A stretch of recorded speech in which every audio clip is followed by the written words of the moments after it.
पूजाच किचनमध्ये तुमचं मनापासून स्वागत आहे. मग काय मजेत आहात ना? सुट्ट्या चालू आहेत. मँगो सीझनमध्ये मँगो आईस्क्रीम तर व्हायलाच पाहिजे, तोंडात विरघळणार एकदम.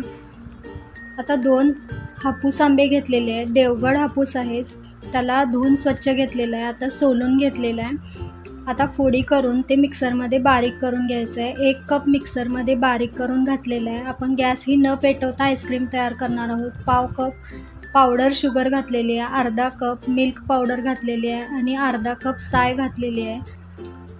थंड दूध आहे अर्धा कप, ते घातलेलं आहे आणि सगळं मिक्सरला असं फिरवून घेतलेलं आहे.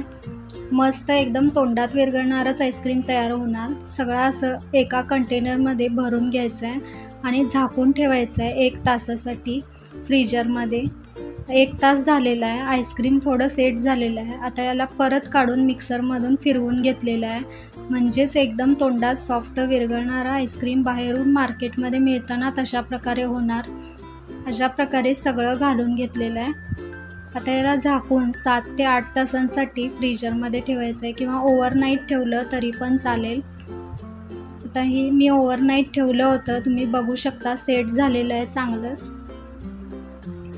आता याला काढून दाखवत आहे.